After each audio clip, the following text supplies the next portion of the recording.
Tiba-tiba anak itu makan lalu menangis.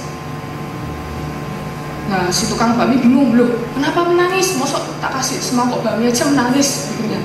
Terus si nona itu berkata, bapak ini baru ketemu saya beberapa menit aja sudah baik, sudah bisa memberikan saya semangkok bakmi. Tetapi orang tua saya karena saya salah kata sedikit saja sudah mengusir saya. Nah, si tukang bakmi ini bilang, Nona, apakah engkau berpikir seperti itu? Renungkanlah hal ini. Aku hanya memberimu semangkuk bakmi dan engkau begitu terharu. Ibumu telah memasak bakmi dan nasi untukmu dari kamu bayi sampai sekarang.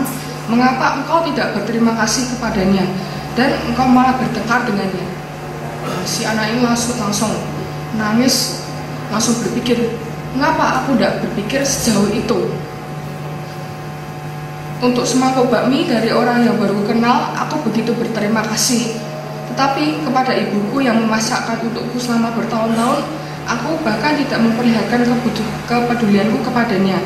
Dan hanya karena persoalan sepele, aku bertengkar dengannya. Ini adalah salah satu contoh memahami orang tua. Karena semua itu butuh proses. Jadi kita tidak mungkin dari kecil sampai sekarang kita langsung tahu, oh mama tuh seneng gini, mama tuh seneng gini, papa suka gini, papa suka gitu. Tapi kita sebagai anak pun tidak bisa selamanya bergantung kepada orang tua. Contohnya, dulu waktu kecil nangis, ma minta makan ini, ya disuapin sama mama. Nah kalau sekarang udah gede segini minta disuapin, nah malah malu-maluin. Contohnya, ma aku mau kesana minta gendong. Lah kalau kecil gue digendong, lah kalau anaknya seumuran saya semua, lah.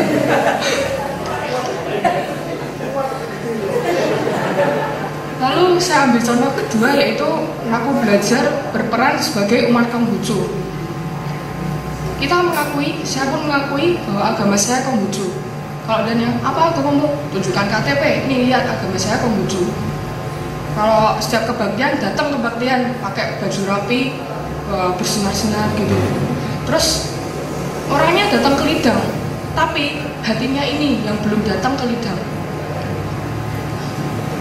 Apa gunanya kalau kita itu setiap hari membaca susi, setiap hari cerita semua orang, oh agama Konghucu seperti ini, setiap hari cerita kepada teman-teman, wah agama Konghucu itu seperti ini, wah asik dari agama Konghucu. Tetapi kita tidak pernah menjalankan apa itu susila, apa itu cinta kasih, dan apa itu yang diterangkan oleh Nabi Konghucu itu sendiri. Belajar itu adalah salah satu kuncinya. Belajar itu tidak cuma membaca kitab suci, tetapi menghayati dan mendalami apa yang ada di dalamnya. Sebagai kesimpulan, saya mengutip salah satu ayat dari Tengah Sempurna, ayat 19, bab 19 sampai 21. Banyak-banyaklah belajar, pandai-pandailah bertanya, berhati-hatilah memikirkannya, jelas-jelaslah menguraikannya, dan sungguh-sungguhlah melaksanakannya. Memang ada hal yang tidak dipelajari, tetapi hal yang dipelajari bila belum dapat, janganlah dilepaskan. Ada hal yang tidak ditanyakan, tetapi hal yang ditanyakan belum sampai benar-benar mengerti, janganlah dilepaskan. Ada hal yang tidak dipikirkan, tetapi hal yang dipikirkan bila belum dapat dicapai, janganlah dilepaskan. Ada hal yang tidak diuraikan, tetapi hal yang diuraikan bila belum terperinci jelas, janganlah dilepaskan. Tetapi hal yang dilakukan bila belum dapat dilaksanakan sepenuhnya, jangan dilepaskan. Bila orang lain dapat melakukan hal itu 1 kali, diri sendiri harus berani melakukan 100 kali.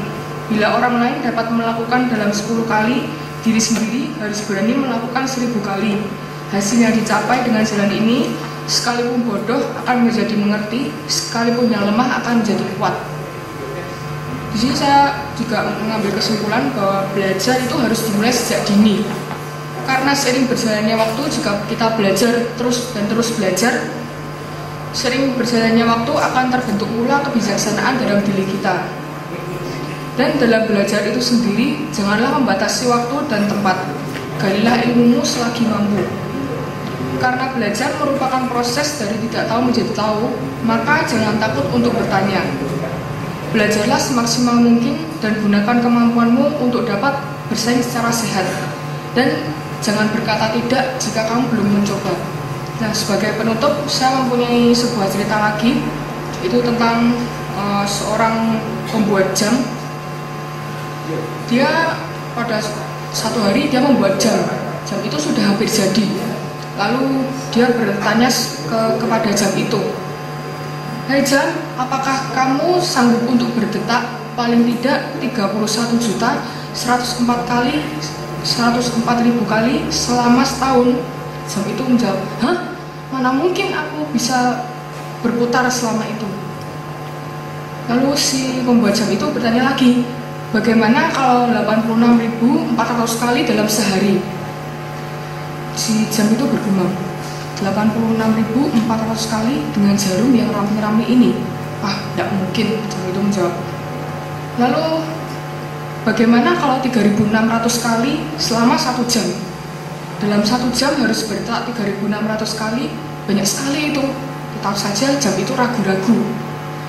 Lalu si tukang jam itu dengan penuh kesabaran kemudian bicara kepada si jam, "Kalau begitu, sanggupkah kamu berdetak 1 kali setiap detik?" "Nah, kalau begitu aku sanggup," kata si jam itu. Maka setelah selesai dibuat, jam itu berdetak 1 kali setiap detik. Tetapi tanpa terasa, detik demi detik terus berlalu dari jam itu. Sungguh luar biasa, ternyata dalam 1 tahun jam itu berhasil berdetak sebanyak 31.104.000 kali. Jangan berkata tidak sebelum Anda pernah mencoba, dan jangan takut untuk mencoba. Itulah uraian dari saya dengan tema belajar ini. Terimalah kembali salam peneguhan iman kita dalam kebajikan dan kebenaran.